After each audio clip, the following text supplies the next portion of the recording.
Bom, Genebra quer falar alguma coisa? Tá no.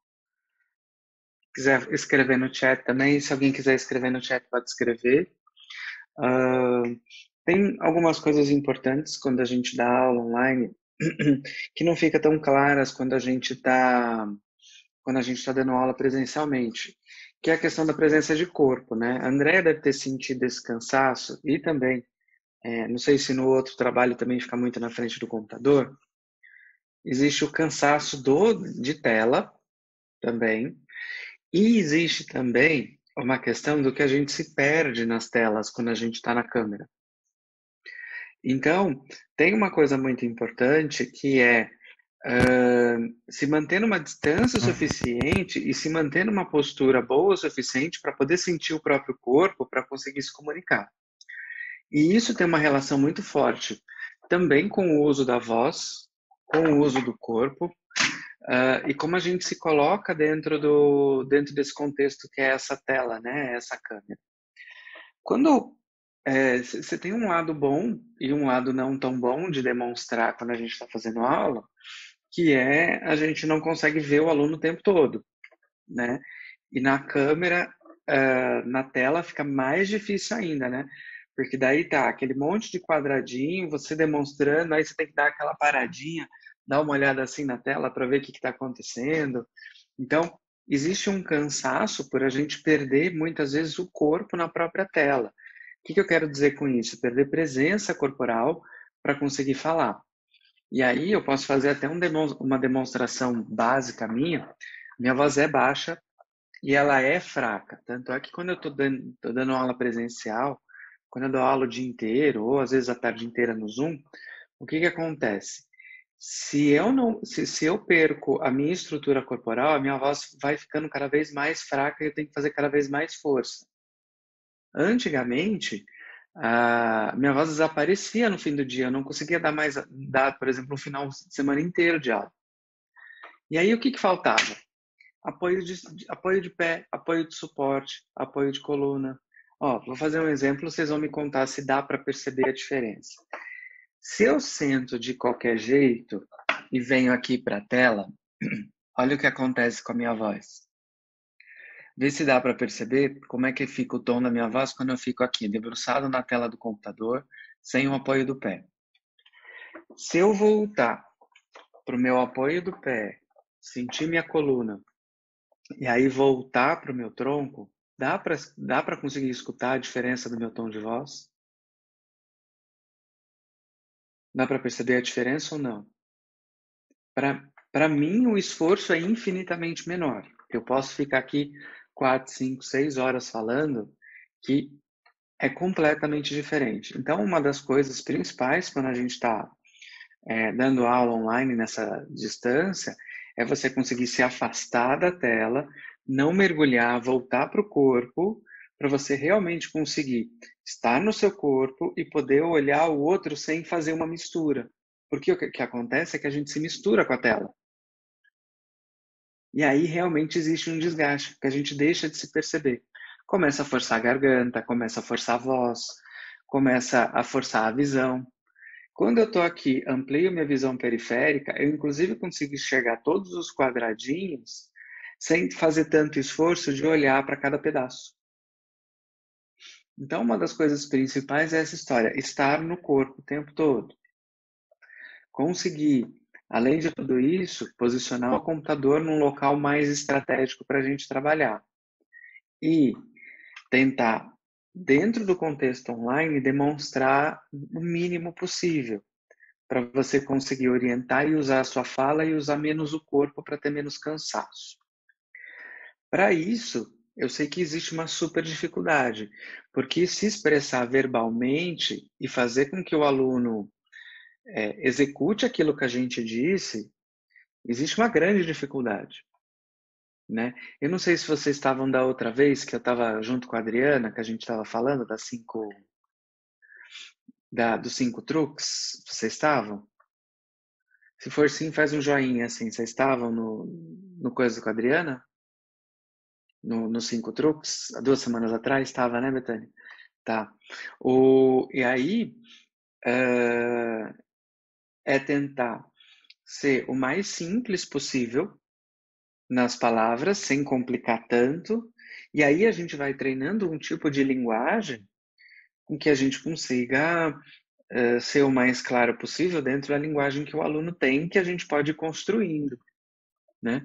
Por isso que muitas vezes a gente tem tem professor que não gosta de falar o nome da postura, ou usar o nome da postura em sânscrito, ou usar só em português. Mas queira ou não, depois que o aluno aprende mais ou menos o que é aquela postura, e eu digo que o aluno aprende o nome de postura ou pelo amor ou pela dor, ou porque ele odeia a postura muito, e aí ele lembra, ai, lá vem de novo, né, essa postura. Ou porque ele gosta muito e aquilo alimenta ele de algum jeito. Então, tentar carregar uma linguagem que seja comum para aquele aluno numa repetição, para você poder se esforçar o menos possível a cada dia, é super importante. Porque senão realmente fica cansativo. Quando, quando eu dava muitas aulas, eu não fui. Eu sempre dei aula muito. Eu tinha os grupos nas academias, eu cheguei a dar 8 aulas por semana dentro de academia, com grupos grandes, mas eu sempre tive uma especialidade muito grande de tratar gente que tinha dificuldade. Então, gente, ou com uma doença crônica específica, com uma questão postural, ou com um trabalho de reabilitação, sempre foi isso. Então, sempre foi muito individual. Mas dentro da linguagem, eu sempre consegui dar aula, inclusive sentado. Porque se você viu lá atrás, naquela aula lá de trás, eu me machuquei e fiquei 1 ano e meio sem praticar asana. Eu não conseguia, eu tinha dor, eu perdi 1/3 da conexão dos posteriores de coxa com quadril, me machucando durante a prática. E isso fez com que eu praticamente não conseguisse fazer muita postura. Então, meus gestos são muito manuais, muito de mão, estende o joelho, faz com a mão, né? Deixa a perna bem estendida. E aí você consegue trabalhar mais sentado, trabalhando com gestos do que fazendo a postura propriamente dita, né? Aí desce com a cabeça e aí vai conseguindo gestuar. Você acha isso possível, Betânia, dentro do seu contexto, para te cansar menos no contexto geral de aula seu? Então, o que me cansa é o que você falou, né? A gente está fazendo, você explica a postura, mas aí você tem que olhar o aluno, e aí você vai, chega próximo, às vezes a pessoa não escuta bem, né? E o que que É, acontece? O desgaste acontece também por ser ao vivo, tá todo mundo ao vivo também em casa, né? E os acidentes, as coisas acontecem, né? Então, de repente, é o cachorro da aluna que entra pela sala dentro, ou é o marido que entra na sala falando, é, né? Então tem esses contextos. E às vezes até com a gente toca a campainha, chega alguém, um entregador, você tem que parar a aula. Então, assim, são várias coisas que acontecem que se tornam, vai deixando o que ela falou, vai deixando um cansaço, assim, né? Meio. Sem contar que não é a mesma coisa, né? Mas a gente vai ter que é, ficar por enquanto fazendo essa parte aí, não vai ter muito jeito, né? é. A impostação da voz também. Eu tive muita dificuldade, tentei usar um fone de ouvido e foi o que ajudou um pouco, porque você tem que falar um pouco mais alto para as pessoas te ouvirem. E também não pode ficar Uhum. muito perto da tela, porque você tem que ter aquela distância para te verem de corpo inteiro. Aí é mais É. E aí é melhor usar o fone de ouvido mesmo na distância, até por conta do eco, complicado. né? Dependendo do lugar onde você tá, fica aquele eco e tal, aquela coisa. E daí tem os barulhos de todo mundo, colocar no mudo. Sabe o que que eu geralmente faço, que talvez funcionaria para você? Você dá aula no Zoom e no Meet? É no Zoom. O que que eu diria para vocês? Entrar com 2 usuários. O computador, que vocês colocam as telinhas, né? E aí vê, igual a gente está fazendo agora, né? Com o mosaico. E o outro coloca a câmera do celular. Como E assim? aí a câmera. Coloca como a câmera? Conecta no Zoom pelo celular E aí, o que que vocês vão fazer? Você coloca o foco na câmera do zoom. Então, a câmera do celular vai te filmar praticando, né? Então, você tem lá Betânia 1, Betânia 2. A câmera do celular te filma e daí você consegue, tem uma funçãozinha que você coloca Spotlight Video e aí foca só naquela. E aí o quadrado que ela vai te ver praticando é 1. E aí você consegue deixar o computador perto de você. Ah, entendi. Vou Fica tentar. interessante. Fica interessante de fazer isso. Eu fiz isso em alguns trabalhos de movimento e dá super certo. Porque daí você não se preocupa com a distância. Dá para comprar, sabe aqueles tripézinhos baratinhos que vendem nessas lojas de 25, Mercado Livre e tal? Você compra, deixa lá. Então aí a pessoa pode te ver como um todo dentro daquele quadrado e na outra você olha eles. Tem um modo no Zoom que é de 2 telas, aí precisa ver como é, que você consegue colocar na tela da TV. Tem um Ah, professor chamado Gustavo Matos, que ele é professor de ginástica, e ele está dando aula de ginástica assim. Ele põe as telinhas, né, os quadradinhos na TV, então fica grandão, e e ele coloca a câmera do celular. Oi? aí ele vê as pessoas bem, os alunos, né? Vê as pessoas bem, então pode funcionar e fica menos cansativo. Porque eu sou muito preocupada com correção, então eu fico, né? E eu tenho um aluno muito variado. As turmas online estão muito variadas. Então faz aquele Uhum, aluno que é super com aquele aluno que está mais ou menos, né? Aí uhum. ficar com É, aquele carinho com aquela pessoa, mas é. Mas essa coisa da heterogeneidade da sala de aula, ela é uma coisa super interessante, né, de trabalhar. Porque a aula tem que ser desafiadora para o aluno que está praticando mais tempo e, ao mesmo tempo, só desafiadora para quem está chegando, né? E não matar o pobrezinho do aluno também que está por ali, né?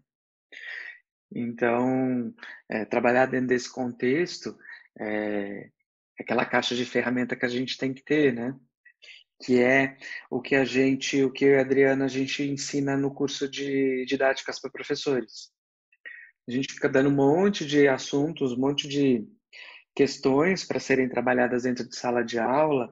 Eu, inclusive, faço as práticas todas muito parecidas em termos de asana, só que em contextos completamente diferentes. Então, a gente tem, por exemplo, o contexto da relação com a gravidade, né? Como é que a relação com a gravidade daquele corpo pode se relacionar com aquela sequência de posturas? Como é que aí a Adriana entra falando sobre a sensorialidade dentro do contexto da prática. E aí a gente vai brincando com essa caixona de ferramentas que a gente tem aí dentro desse contexto, né? Sobre aulas online, eu acho que a gente vai seguir com elas durante bastante tempo, né? Não vai ter muito jeito. E eu acho que elas vão acabar ficando, porque tem muita gente que não. Por exemplo, aqui em São Paulo, você tem os tempos de deslocamento, né? E nas cidades menores que vocês devem estar, o deslocamento também não está simples, né? A Adriana fala que a realidade lá de Santos, por exemplo, que é uma cidade muito menor, é que a pessoa não consegue se deslocar mais que 5 quadras, a pessoa não quer mudar, não quer sair do lugar muito.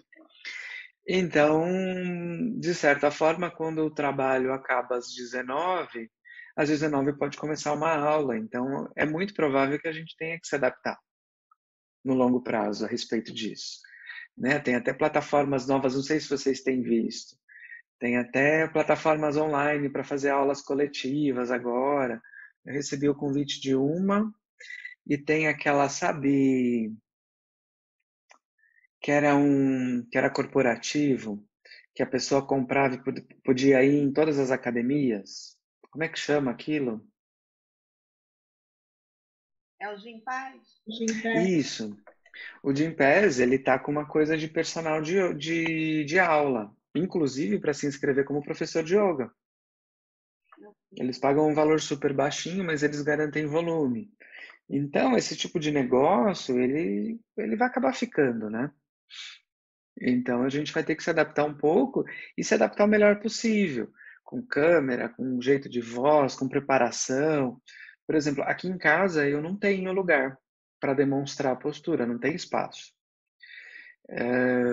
Então eu vou para o consultório, onde eu atendo os alunos, onde eu atendo o paciente, gravo tudo de lá.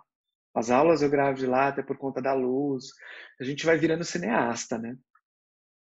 Porque, não, a luz desse quarto bate esquisita, fica todo mundo, né? Eu tenho essa luzinha, ó a diferença da luz daqui e daqui. Aí me falavam que eu estava na caverna, né? Aí você compra a luzinha para fazer o esquema melhor, muda a câmera de celular. A gente vai virando especialista em tecnologia, especialista em zoom, né? Então é um contexto que a gente vai acabar ficando mesmo. Não tem muito jeito. André, eu sei que tem uma pergunta para fazer. Quem de vocês tem perguntas para fazer hoje, que gostaria de tirar dúvida? Ou veio só para escutar? Veio só para escutar. A dúvida que eu tinha, você comentou, que era essa de como você olhar, interagir, fazer e falar ao mesmo tempo, né? Essa era a minha dúvida, e aí você já comentou, né? E dessa E como é questão que de. está sendo? Eu, por enquanto, estou como aluna só, né? Só estou fazendo aula só online e tem o lado positivo, porque assim, acaba o relaxamento, eu estou em casa, né? E é tudo muito mais tranquilo, né? Porque eu já fico relaxada realmente. Tem essa introspecção diferente de eu ir para uma aula, onde depois eu tenho que pegar um trânsito, chegar em casa, comer. É muito mais fácil de se adaptar, né? Dá para fazer mais aulas. Para o aluno está sendo muito interessante, né? Essa questão. Está sendo super. Está sendo bom, até por causa da maioria está fazendo home office, é um jeito de. Tem assim, tem duas coisas. O descontextualizar, porque daí ele chega num horário novo, ele tem que fazer a aula, mas por outro lado, ele está no mesmo contexto, né? Então muitas vezes ele sai da mesa do computador, estica o tapete do lado, porque geralmente nem tem tanto espaço assim, e vai fazer a aula. Eu dei aula há muitos anos no Santander, na torre ali da Marginal. Eu dava aula no Banco Real, mas fiquei muito, muito, muito mais tempo no Santander. E eu dava aula para eles na sala de reunião. Eles têm uma área anexa que são salas de reunião. E era muito difícil tirar eles do contexto. E aí, essa fala da Betânia também, né? Passa o cachorro, aparece o marido, aparece o filho, né? E aí, trazer a pessoa para aquele contexto, trazer ela para a aula, é mais trabalhoso, né? Quando a pessoa sai de um lugar e vai para outro, né? De certa forma, o cheiro, o ambiente, a coisa traz a pessoa para a aula, né? Então, é interessante a gente estruturar didaticamente, que a gente precisa trazer esse contexto, o que e é engraçado, né? Porque o que de ambientação a gente precisa criar para trazer a pessoa dentro de um contexto virtual, né? O que é possível fazer? Até porque, Bruno, é muito cansativo, né? Parece que você está no mesmo local, né? Eu estou trabalhando no mesmo local, estudando no mesmo local. É muito difícil de se desligar nessa parte negativa, né? Então, o professor tem que ser muito dinâmico, e eu sofro isso com a aula do curso de psicanálise. Eu não consigo, o professor tem que ser muito dinâmico para conseguir prestar atenção. Então, às vezes, eu busco informações em outros lugares. Os professores de yoga, não, eu consigo prestar um pouco mais atenção. Mas a dinâmica, a energia que o professor passa parece que tem que ser maior para trazer o aluno, né? É, exato. A nossa sorte é que, como a gente trabalha com corpos, fica mais fácil trazer ele para a presença, porque não existe nada mais de situação de presença do que o próprio corpo, né? Mas realmente perde contexto, traz de volta, né? Então, eu fico pensando que dentro do contexto online, talvez a gente precise estruturar as aulas de um padrão um pouco diferente, né? Porque as aulas tinham ambientar, trazer pelo menos sempre como eu estruturei, né? Trazer o aluno para a sala de aula, que daí aquilo que eu falei, eu sempre dei 5, 10 minutos, que daí a pessoa descarrega a energia que está lá fora, fala, né? Conversa e tal, se traz a pessoa, traz para o diálogo, né? E traz a presença do corpo dela. Então, mesmo no online, eu sugiro um papo antes, né? Para você entender o contexto, porque tem uma coisa do online que a gente perde muito, que é a gente não sabe direito como é que a pessoa do outro lado tá, né? A gente não vê se a pessoa chegou meio triste, né? O jeito que colocou a bolsa, o jeito que colocou a mochila, se chegou mancando, você não vê, né? Então esse diálogo inicial para trazer a presença e trazer até uma situação de grupo é super importante, né? Porque daí você escuta, eu não estou muito bem por causa disso, eu estou muito bem. Você cria uma situação que todo mundo está presente de alguma forma. E vocês vão ver que geralmente é uma repetição de histórias. Tem dia que está todo mundo muito bem, tem dia que está todo mundo estragado, e coincide, porque está todo mundo naquele lugar que chegou naquele lugar junto. Então, trazer a pessoa para aquele lugar de presença no começo de aula, muitas vezes com diálogo, é importante. E uma coisa que eu faço muito na formação de professores da Humani é trazer essa conversa de volta, e aí talvez, e aí vocês veem como isso pode encaixar dentro do contexto de vocês, mas trazer pausas entre os momentos da aula para você receber um pouco, porque a gente recebe menos, né? Porque para você falar com um aluno em específico, a turma inteira para, né? Não é aquela cochichadinha de que tipo, tá tudo bem? Não, né? Você tá lá, a Andréia, tá tudo bem, a Betânia tá ouvindo, a Rosana tá ouvindo, né? Tá todo mundo. Então, trazer um pouco mais para pausas de escuta na aula online pode ser bastante interessante. E aí, tá tudo bem? Como é que foi até agora? O que você sentiu? Né? Dentro do yoga, a gente está muito desacostumado em trazer para a percepção do tipo, olha, para agora, isso tem muito lá no curso, para agora e me fala como é que você está sentindo. Faz um lado da postura e me conta o que está acontecendo com você. Faz uma sequência de coisas, né? Asana, pranayama, processo meditativo, qualquer trabalho desse tipo, para como é que vocês estão sentindo. Eu estou assim, assim, assado, estou assim. Legal. E a gente continua. Talvez pausas sejam bastante interessantes, né? Pode ajudar bastante a trabalhar. Andréia, quer fazer a pergunta? Eu sei que você me escreveu no e-mail, mas seria ótimo que você contasse a história. Eu comecei a trabalhar como voluntária de um grupo de pacientes de câncer, né? Então, boa parte das mulheres, das pacientes, fizeram a mastectomia. E extraído parte de músculo do peitoral, né? Então, às vezes, elas não conseguem levantar o braço. Chega aqui.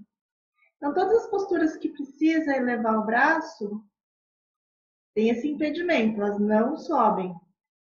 E aí eu fico com receio se eu devo insistir um pouquinho, se elas vão ganhar de novo um pouquinho mais de movimento, ou se isso pode machucar de alguma forma. Porque eu não sou formada em educação física, nem fisioterapia, então esse conhecimento de anatomia eu estou correndo atrás, né?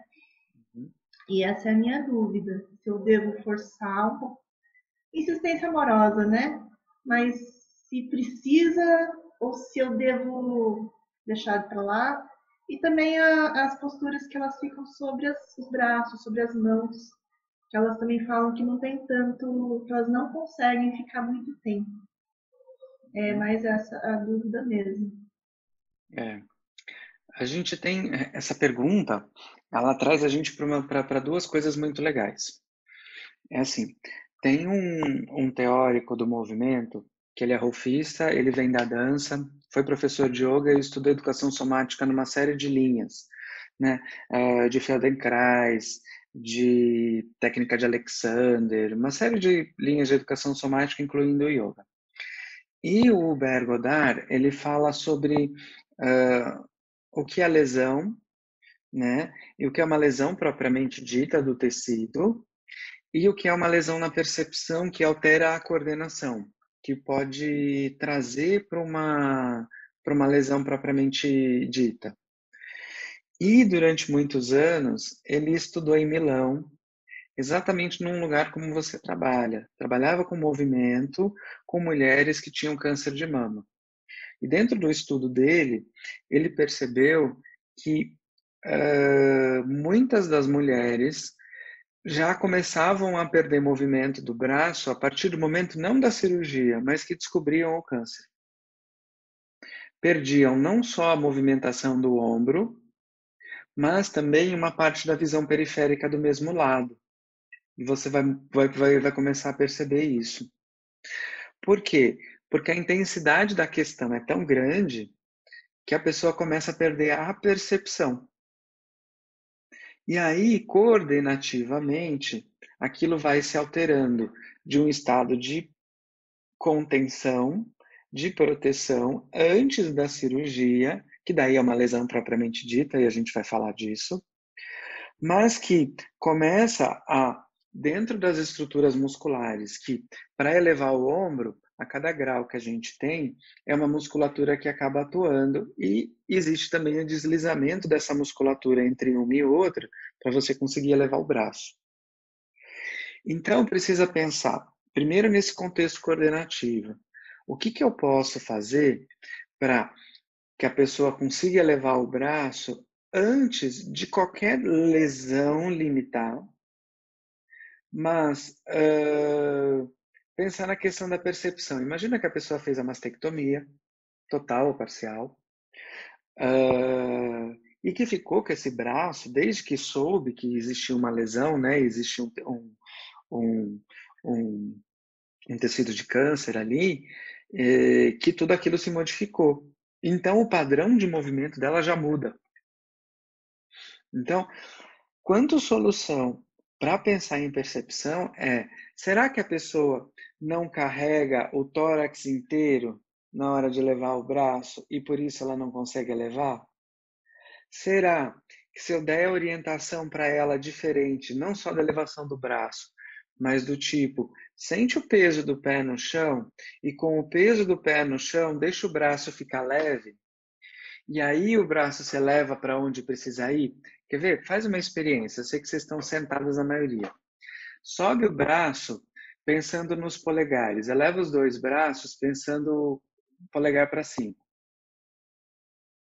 Isso. Ele tem uma relação diferente com o pescoço, não tem? Agora desce. Agora imagina que alguém ou algo pega seu dedinho lá, tem uma cordinha lá no seu dedinho e esse dedinho é suspendido, o dedinho vai suspendendo e o braço vai subindo porque tem uma cordinha puxando o dedinho. E aí a gente vai chegar no mesmo lugar. Ficou diferente? Como é que foi para vocês? Mais leve, né? Ficou mais leve. Por quê? Porque coordenativamente a percepção mudou. Depois vocês vão fazer uma brincadeira, tá? Vocês vão pedir para alguém aí, se tiver alguém em casa com vocês, fazer, né? O braço está estendido. Aí você vai tentar manter o braço mais duro possível. E vai pedir para alguém abaixar o braço. Né? E aí vai fazer toda a força que der para poder sustentar o braço. Aí beleza. Na segunda, eu vou mudar um pouquinho o ângulo aqui para conseguir ver. Na segunda, você vai olhar para o braço e onde o braço quer alcançar lá longe. E vai fazer a mesma coisa de empurrar o braço. Vai mudar a força completamente.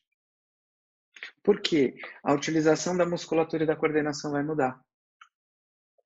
Então, talvez, Andréa, mudar a via de coordenação, mudar a percepção do tipo, deixa as escápulas descansarem e pensa que o braço vai subindo.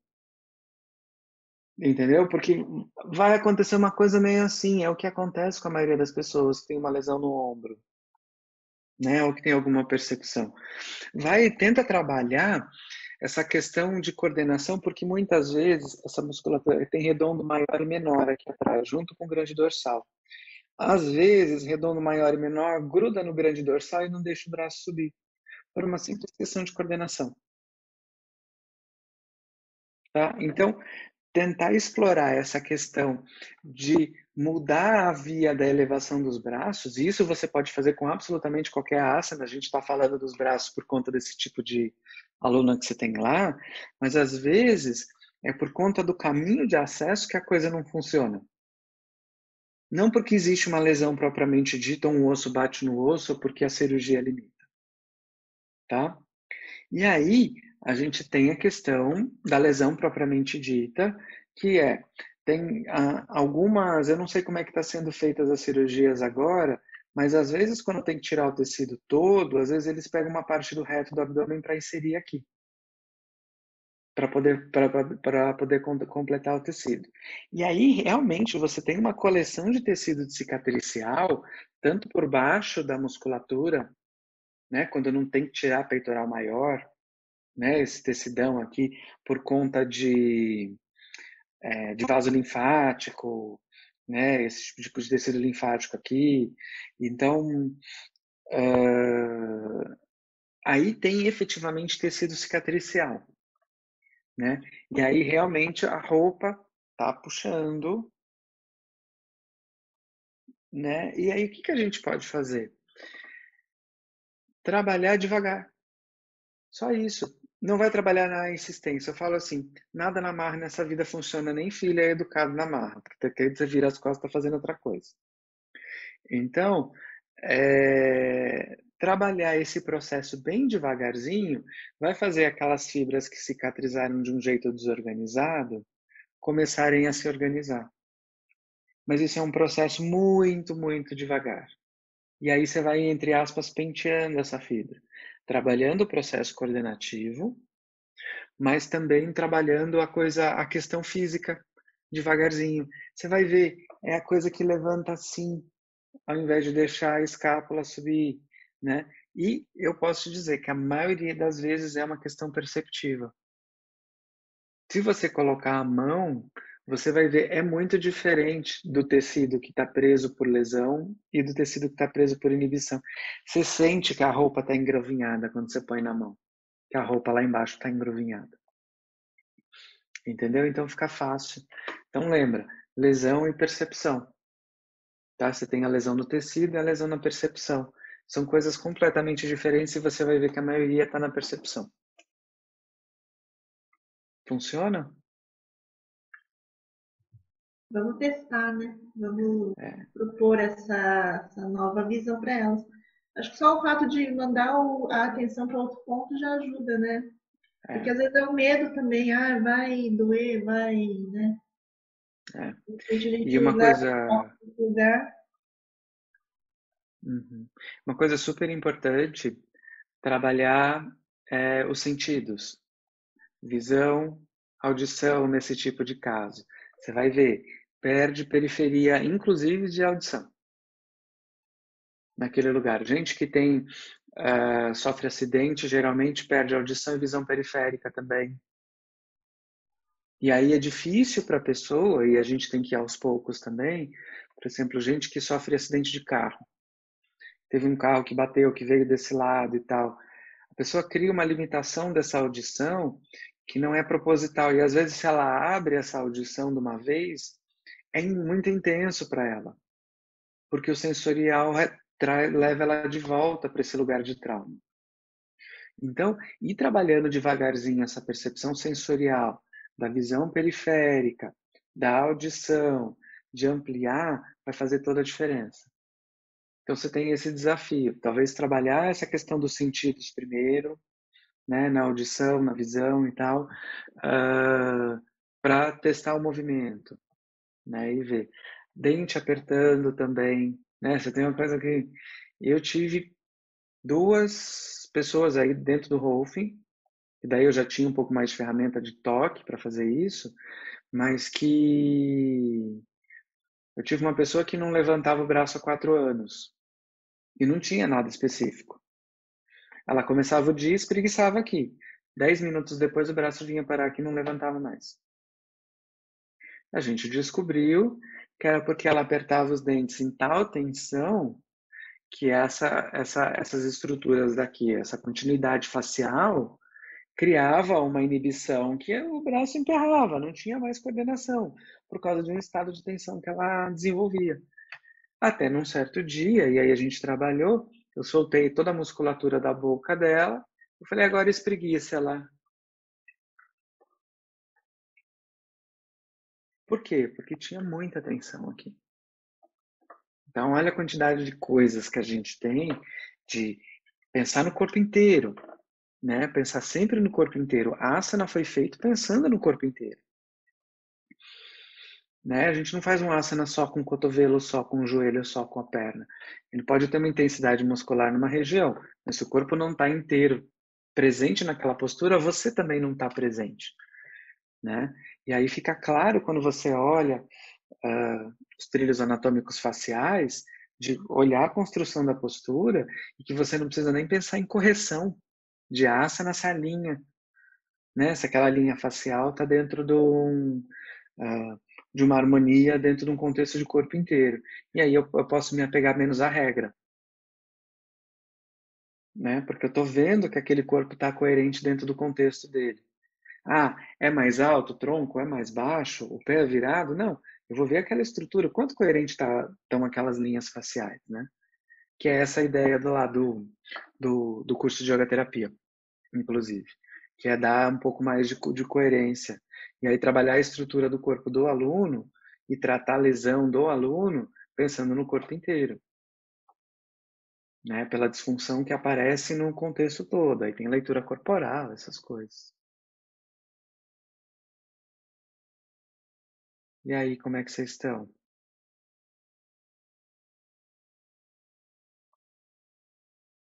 Vocês querem perguntar alguma coisa? Bruno, eu também, quando eu comecei a dar aula no clube, né, aqui da minha cidade, aí de repente entraram 40 pessoas na aula e eu quase fiquei desesperada, né? Porque eu tinha acabado de começar a dar aula. E pessoas com prótese, prótese de quadril, prótese de ombro. Prótese de quadril a pessoa nem sentava no chão, né? E não era um lugar que tinha cadeira, que pudesse acomodar as pessoas. Eu nem sabia o que fazer com a pessoa. Então, o que fazer quando chega alguém com, principalmente um lugar, né, que não é a tua escola, que você pode ter todo um equipamento para receber esse aluno, que fazer com uma pessoa que vai ser diferencial entre 30 e tantos alunos, você tem que dar uma atenção, né, para uma pessoa que chega com uma questão assim. E o que fazer, porque aí muda totalmente a aula, né? Que no clube você não sabe quem está vindo.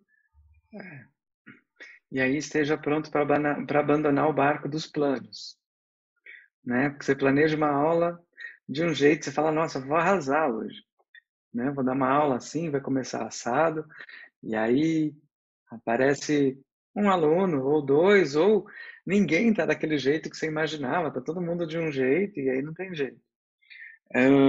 Lá na aula de 5 dicas, tem um jeito de montar a aula, e aí eu vou entrar nessa questão por exemplo, da prótese de quadril. É você sempre montar a aula com uma estrutura de seta. A aula começa aqui, beleza, essa aqui todo mundo pode fazer. Aí eu quero ir para esse lugar. Tá, e se ninguém conseguir fazer isso? Aí eu vou para isso. E se isso não der certo, eu vou para isso. Ah, daqui. E aí eu tenho 20 aulas em uma, porque eu tenho todas as possibilidades. Isso é um super treino para quem está começando a dar aula, porque você consegue, primeiro, preparar 20 aulas em uma. Segundo, tentar se preparar para contextos inesperados, né? Um pouco antes disso acontecer.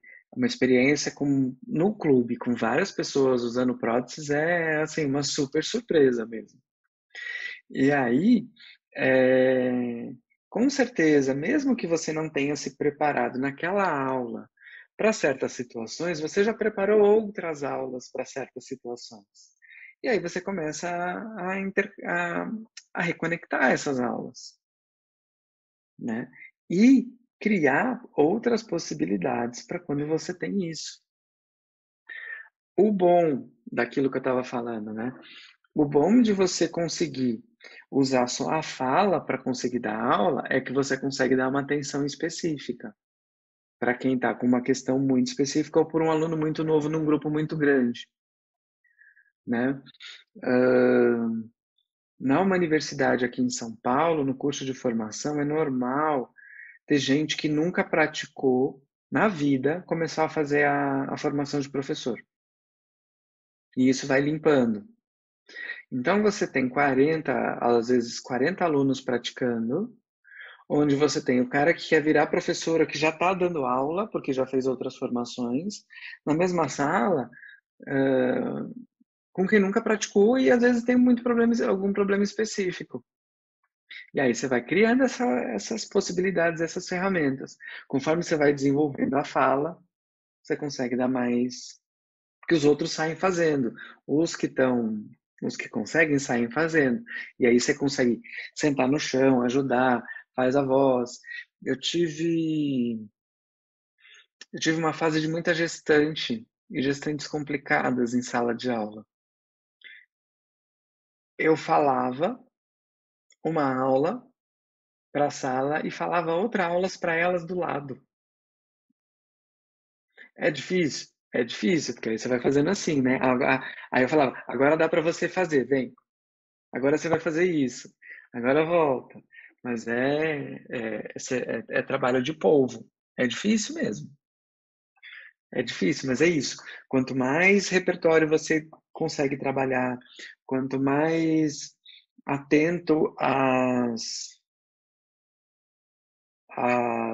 adversidades, né? Quanto mais você olhar para as adversidades, mais pronto você vai estar para elas. E é isso, e a fala. A fala é super importante. Por conta dessa história. Se machucou, tá cansado, tá de saco cheio, não quer. Não tô afim. Vai falar. Vai falar. Eu tinha uma aula de quinta-feira às 8:30 da noite, num lugar que pegava muito trânsito. Essa aula era sentada num pôster. Porque eu já não estava aguentando mais. Era tipo a 20ª aula da semana. Aí ela ia sentada no pôster e ia. Mas depois de muito tempo. Que mais, gente? Vocês querem tirar mais alguma dúvida? Querem falar mais alguma coisa? Tirar dúvidas sobre o conteúdo do seu curso, o curso de vocês, esse curso que vocês estão fazendo. Não sei se essa live é para isso, mas sobre esse curso de professores, era isso que eu queria saber. Tá. Eu tenho 2 cursos. Eu tenho o Didática para Professores, que é com a Adriana, e ele tem 15 aulas, aliás, ele tem 15 módulos, um de teoria, um de prática. E aí, o de teoria, a gente explica qual contexto a gente vai dar aquela prática. Então, a gente tem vários. Lá no link, eu vou escrever aqui daqui a pouco. Peraí, que sou menino, menino só faz uma coisa de cada vez. Vocês ainda têm uma capacidade melhor de multitarefa. Aqui, achei. Vou colocar aqui. E aí a gente tem 15 aulas diferentes para falar de uma série de coisas. Sobre correção de postura, que não existe asana errado, existe coerência de corpo. A gente tem... Quer ver? Eu vou até pegar aqui.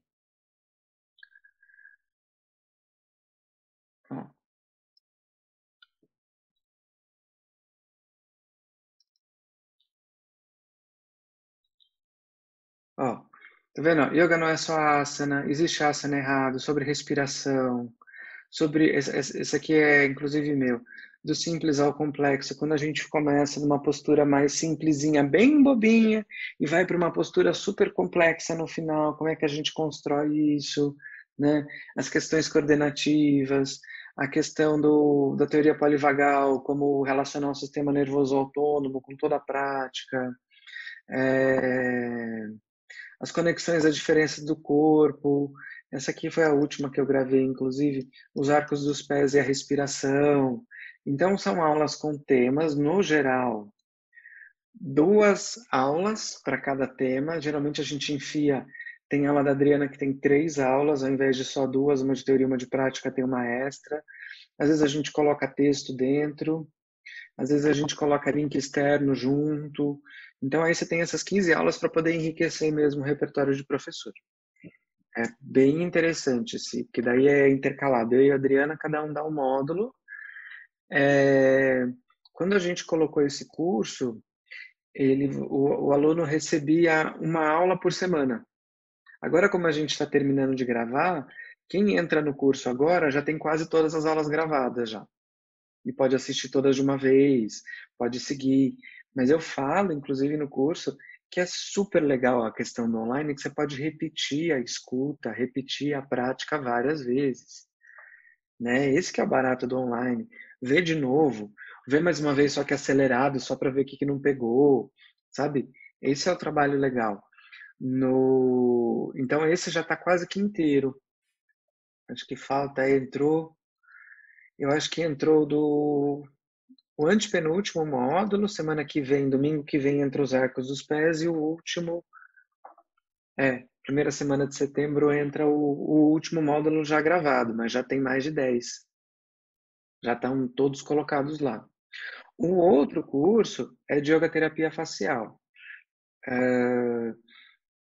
Eu sempre cuidei de, bom, eu falei, né? Eu sempre sempre tive um trabalho de reabilitação dentro do contexto do yoga. Meu trabalho eu fiz um projeto de pesquisa na ortopedia do Hospital das Clínicas que era de reabilitação com yoga.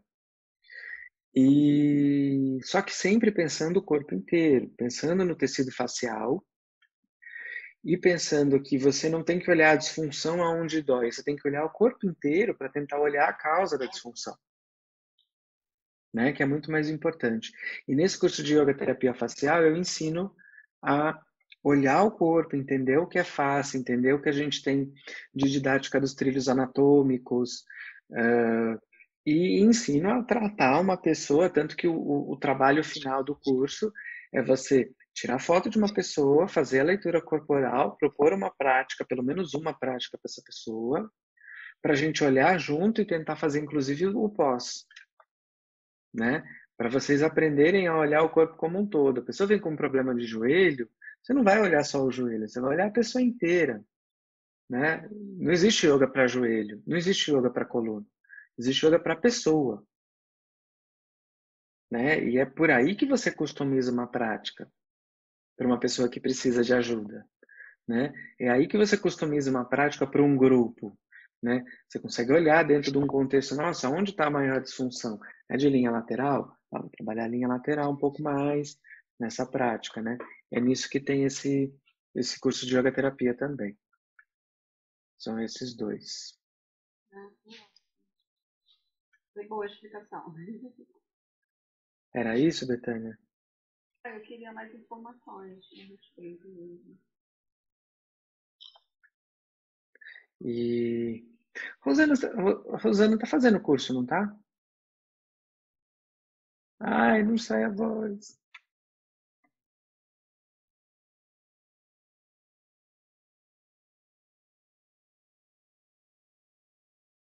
Será que não está baixo o volume? Será que o volume tá baixo? Escreve um pouco pra gente, porque a voz não tá saindo. A Rosana tá em um dos cursos, eu não lembro qual é, porque vem tudo acumulado. Quando a gente vê no módulo, tem as perguntas, porque vocês conseguem, a cada módulo tem lá os comentários, e daí você consegue escrever e a gente vai respondendo. E aí, conforme vai aparecendo, eu vou olhando a aula e vou respondendo. E todos os cursos vêm de uma vez só. Aí eu lembro do nome da Rosana, mas não lembro qual dos cursos que é audiodidáticas. Tá, é verdade. Olha lá. Tá, que bom, que bom. Tá escrevendo, tá adorando. Então é isso, são esses contextos e aí vamos ver se a gente consegue. A ideia era que esses encontros fossem realmente pequenos, como está sendo, para a gente poder conversar e trocar ideias sobre as dificuldades de vocês. Eu quero ver se eu consigo fazer uma continuidade desses encontros nossos a cada 2 semanas. Vou ver com a Adriana, talvez eu intercale com ela e cada vez vem um, para a gente poder conversar sobre as dificuldades de vocês mesmo.